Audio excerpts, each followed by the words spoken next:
Welcome to Burn the Ship. Thank you for being here. I wanted to say that very much first. It means a lot to us. Anybody that takes the time to commit to being here, it means a lot to me. It means a lot to our audience. So it's a wonderful thing that you're here. The goal of our podcast is to connect entrepreneurs with professionals that can help you go all in on your business. Right? We talk to people that have walk the walk, talk the talk, experience all the things that we experience as small business owners. And our job as a host and as a guest is to just kind of try to bottle some of those experiences and skills up and teach them to that next generation of entrepreneurs. Hopefully, the things that we've been through and the challenges that we've endured and the things that we've walked through, we can help somebody else kind of ease their learning curve. And it's been a wonderful thing that we've been a part of that so many people have um, really taken the time to bring some value to that audience. So I extend my gratitude to you as well. Again, thank you for coming and being a part of that. Why don't you go ahead and introduce yourself and tell us a little bit about your business? Sure. So my name is Brad Simpson. I'm here currently in Birmingham, Alabama. My business is it's a retail store. It's called Smith's Variety. So we are the third family to actually own it. My wife and I purchased the business in February of 2020. So that's a whole nother story. We started it and took over about 2.5, 3 weeks before COVID shut the whole everything down. But Smith's is a 74-year-old variety store, old school variety store. So we sell anything from gifts and party supplies to toys and candy and pet supplies and kind of anything you can think of. Our logo or motto is "You can find it at Smith's." So it's kind of the true old school variety store. We are in a suburb of Birmingham called Mountain Brook, which is a pretty affluent area. Our clients are fantastic. We are blessed to have generational customers. So we have I talk to people every day that say, "Oh, I'm." 70-something-year-old lady came in this other store a couple days ago and was telling me about how she came in as a kid and she brought her daughter in, now her granddaughter. So we have, like I said, blessed to have generational customers, very loyal to us and to small businesses and shopping local. To kind of summarize Smith's, the best way of saying it, and it's funny, but it's not because how we are. You can stand in one part of the store and reach your arms out. You can touch nice gifts from faith-based items, crosses and angels, to food to whoopee cushions, all in kind of within a 6 foot radius. It's a fun store. It's challenging in terms of how many items we offer. That's the fun part too. The Sure. buying, the uh, bringing it all together. So yeah, Smith's, like I said, Smith's Variety been around for a long time. So tell me a little bit about your background and kind of what goes into a decision like buying a store like Smith's Variety. Sure. So I'll give you kind of a quick as I can ballpark rundown of my story. So I grew up in Louisville, Kentucky. So I went to school at Samford University, had the Nice. opportunity um, to, to to come down to Birmingham. Knew I wanted to go to a smaller school, Christian school out of state, and Samford was just a perfect fit for me. I grew up in a home that was very um, I wouldn't say rigid, but is the right word. But my dad was a police officer for 30 something years. We always knew what was going to happen next. Planned our vacations a year in advance. There were no surprises. There weren't a lot of risk involved. So the entrepreneurial world was completely foreign to me. Was introduced to it a little bit during college, just during some business classes. Met my wife at Sanford. She grew up in Charleston, South Carolina. So we met in Birmingham, and her dad was an entrepreneur. So that's kind of how my journey started. So we moved to Florida, actually, right after the day we got back from our honeymoon. I had a job right out of college from the company Anderson Consulting. It's Accenture now, but doing program management and computer programming, which I'd never really done before. But they had a great training program and introduced me to that. Thought I'd be doing that for a long time, and opportunity came up with Amy's family. So her dad was in the golf course construction industry, was building golf courses in the Charleston, South Carolina area. Had several courses in the Panhandle of Florida, Destin area, and then kind of in Mississippi and throughout Alabama. So he relocated his company to Destin. He was a farmer by trade growing up and was honestly tired of getting bad sod for all of the golf courses he was building. Had some land down in Florida and said, "Hey, I'm going to start growing my own." Um, he's a visionary and an entrepreneur in every sense of the word, and so don't bother him with the little details. So he asked Amy and I to come down there. My wife Amy, we had business background. He said, "Hey, I'll grow the grass. Y'all figure out how to run the business." And so at 22-year-old kids, we moved to Florida thinking it'd just be for a couple of years to help him out and help him start the business. And that's kind of where my story started in terms of real small business and entrepreneurship. It was a big leap of faith for us, a risk that calculated risk in the sense that we knew we were going to have a lot of business experience that we would be subjected to with being, like I said, kids that we wouldn't have had any other way. So we started doing that, thought we'd be in Florida just a couple of years and ended up being down there 17, doing different things.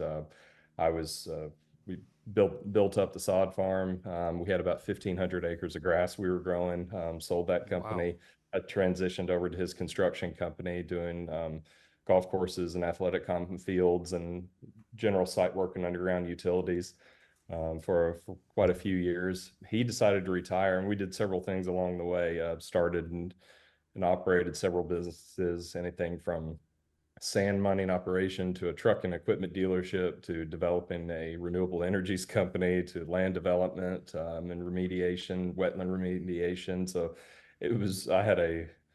I just jumped in the deep end, I guess, in terms of entrepreneurship and just fell in love with it. Fell in love with being able to see a vision and be able to carry it out without having a lot of the hurdles of red tape and bureaucracy that come with corporate companies. Nothing bad with that. It's just I fell in love with the life. You have to learn to know that you're not going to know what you're going to do every day. And that was completely foreign to me, but I loved it. So anyway, fast forward a few years, my father-in-law decided to retire. I was just wanting to do something a little bit different. So we were in the Panhandle, Florida, a little town called Niceville. And as entrepreneurs do, you see a hole in the market, you see a problem, I guess, that needs to be solved, and we did. So we ended up starting a retail store of all things. Never been in the retail world at all. In the little town we're in, it's like a true Friday Night Lights town. So the whole town goes to the football games on Friday nights, and there's nowhere in town to get kind of fan gear and apparel and team gear. So we started a retail store really focusing on that. We had a boutique side of it. We sold general gifts, but we did a lot of team wear, team sportswear, the team uniforms. Again, nothing that we'd ever done before, but saw a need and did it. So we started that in 2014. It was a great store. It's actually still existing to this day. My wife and I had just been really felt the call to come back to Birmingham. It felt like home to us, and it had been something we tried to do over the years several times and it never worked out. So in 2017, we just decided, hey, this is our time. Did not know exactly what we were going to be doing. Again, it was a leap of faith for us, and knowing it was what we were being called to do. But Lord sometimes doesn't make it completely clear to us. We knew that's what we were supposed to do. So we moved back to Birmingham. Amy, my wife, had among other things she did, she ended up getting her master's in higher ed administration. So actually took a job at Samford University, where we both went to school. I worked remotely for a while for our company until we sold that, and been back in Birmingham again since 2017. How Smith's came around, it's funny. My wife Amy had been shopping at Smith's for years and years, all through college. It's kind of a local institution, so everybody knew it. She loved going there. And actually, when we were living in Florida, um, when we'd come back to visit friends and see friends and attend events, she'd always come back and shop at Smith. So I'd never been in the store, but I'd always heard of it. But when we moved back, we had actually heard it was on the market through some friends. So we're like, oh, this is exactly what we're supposed to do. This is why we came back to Birmingham. So I reached out to the owner. It was a husband and wife that had owned it for 40 plus years. They had passed away, and their son had it at that point.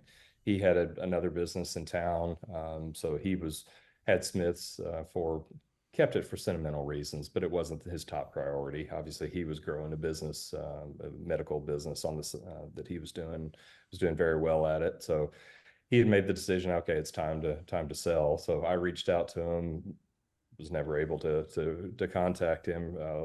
Left cards, left messages, went by the store, left my business card, and never heard from him. And a couple weeks after that, do you remember the solar eclipse back in I do. 2017, the Hmm. big huge one? So they ended up selling solar eclipse glasses. And it was something they started doing, ended up, it was the biggest couple days in the history of the store. They ended up selling 14, 15,000 pairs of these solar eclipse glasses, Wow. energized the store again, and he decided to take it off the market. He said, well, we'll just put some money into it. Just, I still like the store, still it's sentimental to me through my family for so long. And I said, well, I thought that was it. Well, didn't know why it wasn't happening, but I guess it wasn't the right time. So I took a job at another company in town that it was an outdoor company, fantastic company here called Alabama Outdoors. Ended up being the CFO there for several years. And out of the blue one day, I guess it was November, December of 2019. I got a call. I was sitting in a executive team meeting at Alabama Outdoors. I was expecting another call, so I stepped outside to take it, and it was the owner of Smith's. He said, "Hey, his name is Jim." He said, "This is Jim Glazner." Said, "I don't know why I've kept your card for the past couple of years, but I've decided to sell. Are you interested?" So one thing led to another. We had no intention of leaving my job then, loved it, and decided this is the journey, back entrepreneurship journey that we were supposed to take. And several weeks later, we ended up closing on the business. Whirlwind, few weeks. So it Wow. was fantastic. Again, it was kind of a interesting start because we closed on it February 20th of 2020, and about 2.5, 3 weeks later, the world shut down for COVID, and we were couldn't open the doors for about 6 weeks. Sure. So that's a whole long story. It's a lot of entrepreneurs probably have similar stories. We're all over the place, and our journeys don't make a lot of sense until you start looking back and see all the little pieces Sure. of why you learn certain skills along the way to get you where you are. But we just love the journey and love where we are right now at Smith's Variety. Sure. So tell me, as you're going into this opportunity with Smith's Variety, right? Tell me kind of what your superpower was. All right, like what was that thing that Brad did well that helped you grow your business? And then on the flip side of that, like what was like the biggest learning curve for you from going from what you've done in the past from sod farm to all the way to CFO at this outdoors company in Birmingham? Like what was the biggest learning curve for you for getting into the retail side or getting into the variety side? Sure. So I guess my biggest strength that I've identified over the years is just being a jack of all trades, which is kind of very good for the entrepreneurship world. I enjoyed being very hands-on. So my background is in finance and accounting. So I know the number side is very comfortable for me. So I can get in there and do from the bind to all the daily journal entries and the tax prep and the inventory management. So there's just the technology side comes fairly easy to me. So I like just being able to do a little bit of everything. So which is good. I tell people that work for me, I said I'm never going to have something here in the store that I can't do. There's not going to be a skill in the store that if somebody leaves and quits, that I won't be able to handle myself. And that goes for, we do embroidery. As crazy as that is at the store, that was one thing that we did. And I have a background in that. Amy's been doing that for a long time and taught me. And we actually had an embroidery shop at our store in Florida. So I'll get on the embroidery machine, and these 70-something-year-old ladies that come in and ask for embroidery, they see me and they're scared to death. So I'm like, no, I've been doing it a long time. So I guess that's one of my biggest strengths is just being able to do whatever it takes, and having kind of the skill set to do that.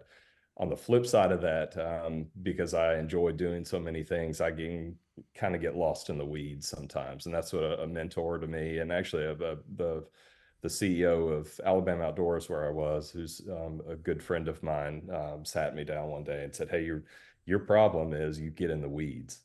He said, you're missing a lot of the stuff because you want to get in the details and do all the small details that need to get done because you're good at it, but you don't need to be doing that." So one of the hardest lessons I've had to learn is to give up kind of the control of day-to-day things. We had another lady that was helping us on the retail side of things when we were first starting our store in Florida. And she said the biggest problem that I see retailers do, and I fell into this trap, even though she told me, she said, you have to work on your business, not in your business, That's a fact. which is a very it's a great point. Just meaning that you can get lost in the day to day and lose sight of the vision and the strategic position you need to be in just because you're handling the day to day stuff. Operationally, it runs very well day to day, but you have no clear path of where you're going because you don't spend the time to look 2, 3, 5 years down the road because Right. you're in the Spend your weeds. time So getting through another day. right. Yeah. So I'm Mm, very good at getting through the day and solving problems and getting things done. The harder part of what I've had to learn is okay, give up the day-to-day control of minute details and let other people do that. Hire great people to do that. Let me focus on the vision and the strategy. sure. Tell me this from someone that's been in different markets, right? Like you've lived in different places, and your role has been different in different places as well. Um, what do you think is the biggest difference for you? Like if you carbon copied your store or retail location and you put it in Atlanta, right? And there's foot traffic and there's 10 million people around you, and your rent's $30,000, right? Like, what do you find is the biggest difference from being in a huge mega market like downtown Atlanta, Midtown, or Buckhead, or whatever it may be, and somewhere like Birmingham? Because it seems to me like what we've realized on the podcast recently, and I've kind of leaned to myself, is like when I have a call from a retail location for credit card processing in the Atlanta area, it's very different than the conversations that I have with people outside of that Atlanta market that are in smaller markets, right? Like what's most important to people within Atlanta is speed, right? Like how fast can I convert a customer to a paying customer and then go to the process of doing that for my next person, right? And how can I Mhm. limit the cost of that process? Where in a smaller market, like loyalty is much different, and rewards, and really building a community and providing a really unique experience versus what someone else may be doing seems to be more of the jugular of your business than just how fast you can print and repeat that solution for your customers, right? So like from your mind as somebody that's been in some of those different markets and shared some of those different roles for companies that are operating in different places, what is it like to you to be in Birmingham as the owner of this variety store business and know that your experience is so important to the people that you're working with, and you also have to be able to kind of conjure up some business every now and then because there's not 85,000 people that walk by your store every day. You don't have a billboard that has 4 million people drive by it every morning and afternoon. It's a different type of thing. So I'm curious as to to compare and contrast those two things from your point of view. Sure, and I think you touched on it. Loyalty is so huge for us, and that's kind of where we are positioning ourselves. I mean, what we sell, the I guess the items that we sell are not unique. The how we have everything displayed, how the group of everything and how we do it is unique, and we feel it is. But say an individual item, say Legos, you can get Legos at 100 different places. Um, I tell everybody that worked for me, I said, and we're a large store for on the resale side. We're about 5,000 square feet. And being a variety store, we have a lot of different items. We run about 20 to 25,000 active SKUs. And so we're packed full of stuff, just because that's kind of who we are. But I tell everybody that works for us, I said, we are a service business. We just happen to have a lot of stuff that we sell. And that's how we have to approach everything we do, from a customer experience standpoint, and make sure that whatever we do, we are doing it from to serve the customers. We are going to have everybody that works for me, we are going to have a servant's heart. That's what I look for. I can teach a lot of the other skills, how to check people out uh, straighten and organize and recover and merchandise, all that's teachable skills. What I look for right off the bat is a servant's heart, people that are willing to help people. And I think that's what kind of, I think it works in a larger market, but like you said, in Atlanta, this we are, I mean, we're still not a small market, but we're much smaller than Atlanta. So I think the loyalty is what drives small business right now, small business retailers especially.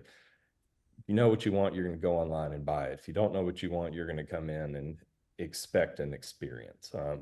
Especially being in a very affluent area.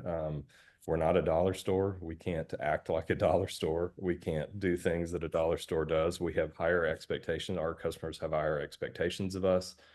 So they come in and expect the experience that we are going to deliver. And I think that's how it's very different from a big market in terms of, okay, this is not just a transactional thing. You come in, get what you need, and you're gone. Our customers expect the experience. They expect to be greeted. They expect to be helped. They expect the level of service above and beyond anything else because For of sure. honestly, we're charging higher prices. So they expect a big difference. We sell balloons as and part of our party area. You can buy balloons from a dozen different people at lower cost within 2, 3 miles of us. But people are going to come in, they're going to shop with us because they know they can call us, say, hey, I'm on my way. I need a whatever balloons it is. Sure, no problem. We'll have it ready. We'll bring it out to your car. We'll deliver it for you for free. No problem. So it's just the customer experience side of things that I think people are craving right now. Yeah, it definitely is. It's in terms of just a transactional. I'll go on Amazon and if I need something, I'll go buy it. And I don't, it is what it is. But I think people, when they come into a store, if they spend time to come into a store, they want the experience instead of just a transactional grocery store, I guess. Yeah, oh yeah, for sure. Have you ever seen a movie called Mr. McGorgam's Wonder Emporium? I have not, no. I'm going to refer you to that one. It's going to be my first referral to you. Okay. I'm And writing it down. I can send you a picture of it, but it is a Yeah. wonderful movie. But basically, what it is this gentleman runs he runs a variety store, right? And it's got a little bit of cinematic twist to it, right? Where he can do some things that you're not going to be able to do. A little bit of Yeah. magic, you know what I mean? But the experience that the people have is like what the kind of the reference that I have to retail. I tell people all the time, especially because we tend to work with retailers as they open their business. You have probably everybody that we've ever had on the podcast realize how big of a technology change it would be for you to re-SKU all the items that you have, Yeah. to Right. relink barcodes to those SKU numbers. You know what I mean? It's an exhaustive process. So Mhm. when we do work with retail, it tends to be because we got a really good referral to someone as they're opening or acquiring a business, and they're going to have to go through that process anyway. And constantly I tell those people, watch this movie. Like, it's a kids Yeah. movie, but if you can take this experience and replicate that in your environment, you'll be the most successful retail location in the country, right? Because like the experience that the children and the parents have as they come into this place that literally just has anything that you need is it really entails the value, it really exudes the value of providing a customer experience, right? Like, and it provides a frame of reference behind how valuable it is to stand behind your business as a person, to represent your business, and to for people to have that lasting impression as they leave of what it was like to interact with you while they were in your store. It's a very it's a weird way to learn it, but I went back and watched it with my son a couple of years ago, and I was like, I've got to start telling people in the retail Yeah. world about this movie, because it if there's anything that teaches you about business on the retail side, like this is it. This is Yeah. where it's at. This is where all the value is providing this experience. So I recommend that to you. I'll definitely do that. Yeah, even if you just watch a clip of it on YouTube for 5 minutes, you'll understand like exactly what I'm saying. You know what I mean? But like for all the retail people out there that are listening, like a lot of people are crawling and clawing and scratching for business, and worried about the competition that's close to you, and worried about how you're going to be able to generate enough business to keep your doors open. You have rent, you have employees, and a lot of people want to look at lowering cost or upping efficiency, and a lot of times there are things that don't cost you hard money that you can do to improve the experience in the way that you're interacting with customers, right? Like, Mhm. give something away that's already free to you. You know what I mean? There's a reason that banks give out suckers. You know what I mean? Like, there's science behind that psychologically as to why you want your kids to want to come back to the bank. You know what I mean? Like, Yeah. Yeah. it's a strange thing that if you look at just outside of the numbers, and you kind of stay out of the weeds, and you look at your business from a high level of, like, what do my customers feel like when they walk in my store, right? You can ask yourself a lot of questions and be really honest with yourself and say, I can kind of understand where they're at mentally, because I want to find that one thing that makes my store so unique. And there are people like yourself, and there's people like me that we enjoy those problem solving things so much that we would help anybody talk through that. Like, I know that's a, not to speak for you, but I know that's the type of person that I am, because I really enjoy those Yeah. conversations and learning Absolutely. from people's frame of mind. But um, I think you guys have done a wonderful job. Like, especially having to adopt that brand that's been around for 75 years and still provide that same experience in a new way to people that have been lifelong customers. Like, it's easy for people to find a new place to shop, you know, especially under new management, or the doors closed for a couple of weeks as things are changing around. Like, it is very easy, especially 6 weeks of COVID, Yeah. as you acquire your business. Like, there's all the reasons in the world for people not to give you their business whenever the world opens back up, but you find a way to navigate those things by doing exactly what you said, is finding a way to serve your customer. And at the root of things, that's what we're doing in our business, is finding ways to be valuable to people in exchange for money, or exchange for time, or whatever that may be. And if you're really good at it, you spend a lot of time thinking about that experience of your customer, and a lot less time thinking about, um, P&Ls. You know what I Yeah. mean? It's a strange thing, the experiences. But I appreciate you coming on the podcast. I really do. Tell people how to find you one more time in case they want to buy something from you. Sure. So, like I said, we're in Birmingham, a little town called Mountain Brook, a suburb of Birmingham, in Crestline Village. But online, we're at smithsvariety.com. I mean, that's a whole nother conversation. The kind of the digital side of what we do has been a challenge. We didn't even own the domain name before came around. So, kind of growing the retail or the digital side of things is kind of our next big journey. But yeah, smithsvariety.com. We're in Crestline Village in Mountain Brook, in Birmingham, and would love to see you. Yeah, absolutely.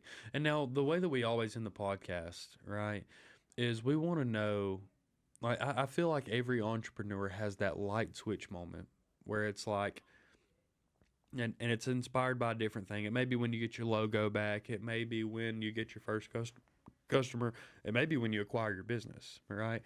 Everybody has that moment, and it's like the flip of a switch where you're like, okay, this is the time where I have to go all in on my business and learn how to navigate these things, and learn how to overcome these obstacles that I see in my future, because I'm an entrepreneur, right? And this business is my baby, and I want it to be successful, and I want to work really hard at it.